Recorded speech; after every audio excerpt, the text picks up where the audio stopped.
पंचायत समिती निवडणूक 2012 राष्ट्रवादी काँग्रेसच्या तिकिटाचं रामायण आणि बाबाजी काळे यांची बंडखोरी, दोघांचं भांडण, तिसऱ्याचा लाभ. राजगुन्नर पंचायत समिती गणात 2012 साली झालेल्या निवडणुकीची कहाणी पाहणार आहोत आजच्या व्हिडिओत.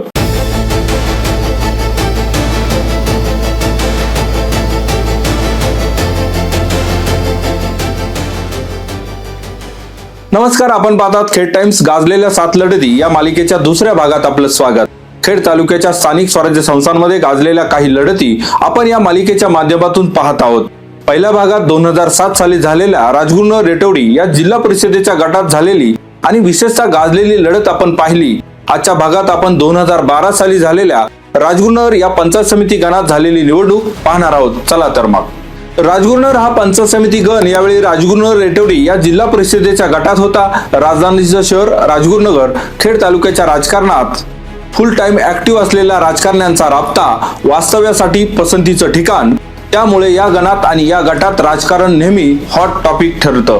सध्या राजगुन्नर शहराचा भाग नगर परिषदेच्या हद्दीत आहे, तरी तालुक्याच्या राजकारणात राजधानीचं महत्व तितकंच आहे. 2012 साली जिल्हा परिषद आणि पंचायत समिती निवडणुका लागल्या आणि राजगुन्नर गणातून निवडणूक लढवण्यासाठी अनेक इच्छुकांनी गुडघ्याला बाशिंग बांधलं. दिलीप मोहिते त्यावेळी आमदार होते आणि तालुक्याच्या राजकारणात राष्ट्रवादी काँग्रेसची एक हाती वर्चस्व तयार झालं होतं. त्यामुळे राष्ट्रवादीच्या तिकिटासाठी खरी चढाओढ पाहायला मिळाली. जिल्हा परिषदेच्या राजगुन्नर रेटवडी या गटाच्या आकडेवारीचा विचार केला तर या गटात एकूण 39,900 मतदान होतं.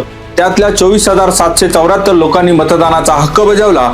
मतदानाचा आकडा 61.80% होता. ही जागा सर्वसाधारण महिलांसाठी आरक्षित होती. राष्ट्रवादीकडून या झेडपी गटासाठी मात्र उमेदवार फिक्स होता. त्या गटातले तत्कालीन विद्यमान सदस्य अनिल बाबा राक्षे यांच्या पत्नी रोहिणी यांना राष्ट्रवादीनं तिकीट दिलं होतं. एकूण 4 उमेदवार रिंगणात होते. त्यातल्या शिवसेनेच्या विजय शिंदे या दुसऱ्या क्रमांकाची मते म्हणजे 9,865 मतं पडली. आपला गट आरक्षणाच्या फेऱ्यात अडकल्यानंतर काँग्रेसच्या वंदना सातपुते यांनी या गटातून निवडणूक लढवली होती. त्यांना 2029 तर अपक्ष उमेदवार राधाबाई मांजरे यांना अवघी 1,089 मते मिळाली. बाबा राक्षे यांच्या पत्नी रोहिणी यांना 11,778 मतं पडली. 1,913 मतांनी राष्ट्रवादीचा या गटात विजय झाला. आता आपल्या मूळ मुद्द्यावर म्हणजे पंचायत समितीच्या राजगुन्नर गणाच्या गाजलेल्या लढतीकडे येऊया. राजगुन्नर रेटवडी या गटात तिकिटाच्या राजकारणावरून राष्ट्रवादीने आपली सत्ता मिळवली, परंतु गटातल्या दोन्ही गणांमध्ये मात्र राष्ट्रवादी काँग्रेसला हार खावी लागली. राष्ट्रवादी काँग्रेस पक्षातली बंडखोरी राजगुन्नर आणि रेटवडी या पंचायत समितीच्या दोन्ही गणांमध्ये चव्हाट्यावर आली.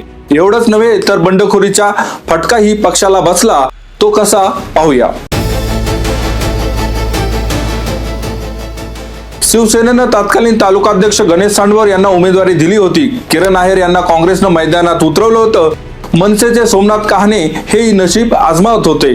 या गटात राष्ट्रवादी काँग्रेसकडून इच्छुकांची गर्दी पाहायला मिळाली. राष्ट्रवादीचे तत्कालीन तालुका सरचिटणीस बाबाजी काळे हे निवडणुकीसाठी इच्छुक होते. त्यांना डावलून तत्कालीन आमदारांचे विश्वासू अजय चव्हाण यांना उमेदवारी देण्यात आली.